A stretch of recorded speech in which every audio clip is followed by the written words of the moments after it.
Today, in spite of his success and national popularity, Ogunde's theatre still operates as it's always done. It's never had a subsidy or government grant. It survived, as indeed do all the other traveling companies, on its simple ability to pull a crowd.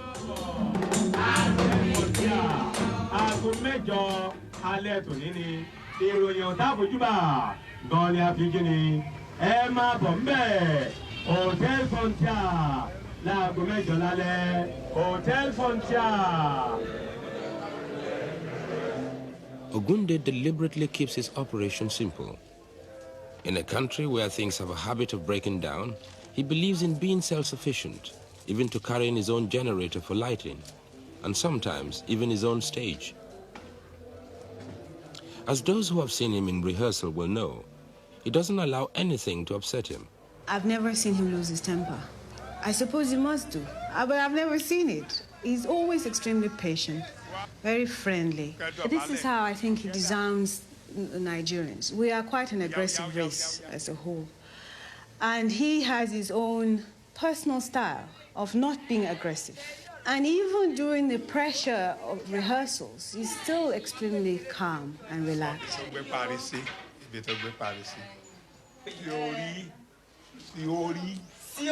when it comes to business, it's as hard as steel. I think, in my own opinion, a good artist is not a good businessman. I think both don't go together. If you're an artist, you can't be a good businessman. A businessman has to go this way. An artist goes straight. And so I cannot call myself a good businessman. He's a very, very good businessman, a shrewd one.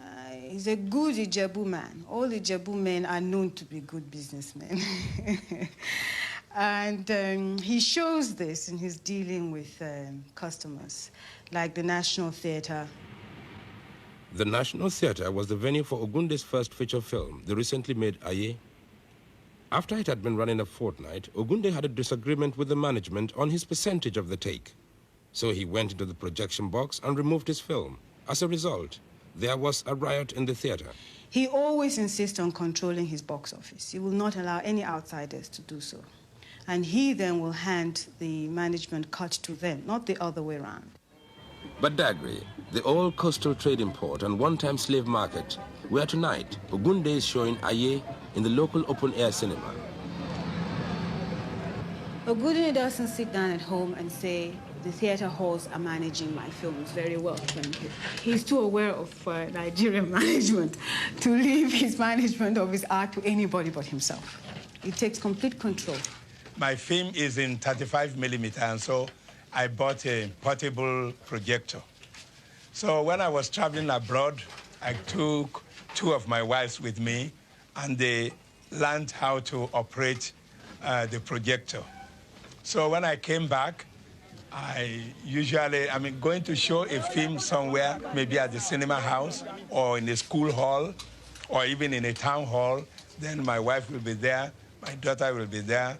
They set up the projector, and the senior wives stand at the gate, collect gate fees, and people go in and we exhibit. By that, I've been able to avoid the cheating by the cinema houses. And this isn't small money we are talking about. Oil-rich Nigeria has its own inflation, and a cinema seat costs about £2. But the Ogunde organization expects a return from other sources too. The family is there in force. Apart from managing the sale of soft drinks and refreshments, there are also Ogunde's latest recordings.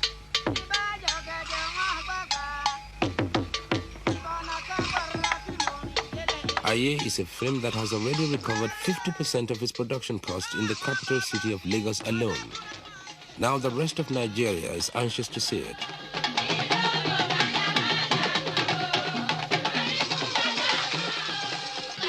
In a country of 90 million people, Ogunde has every reason to feel confident of its success.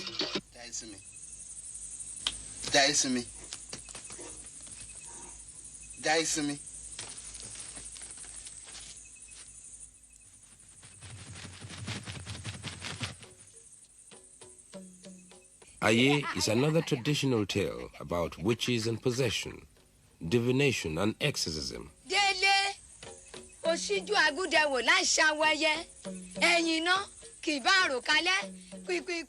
I think my stories are for my people, and my films too are for my people mainly. Then if anybody wants to see it abroad, then I can export to them.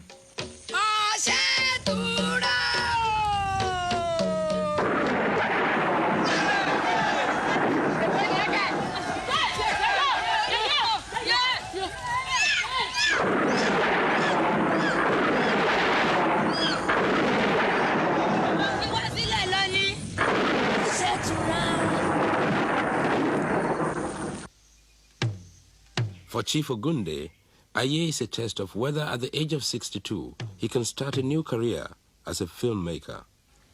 The traditional African belief is that when you are to do something, when you have a mission to fulfill in this world, and you are the real man sent to fulfill this mission, your assistance will be provided to by Providence. We Africans say, when you meet a wife and you marry her and you live long and there was no problem, or there were problems, you are able to solve them, we think everything has been prearranged by God. So I now know that because of what I'm to do in this life, my wives and my children have been specially provided to be my assistants.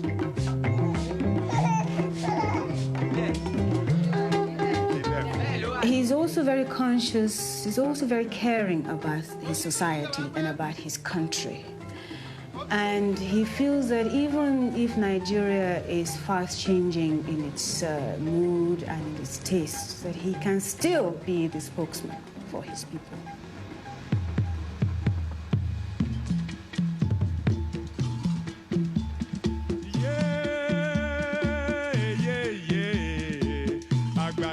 Show.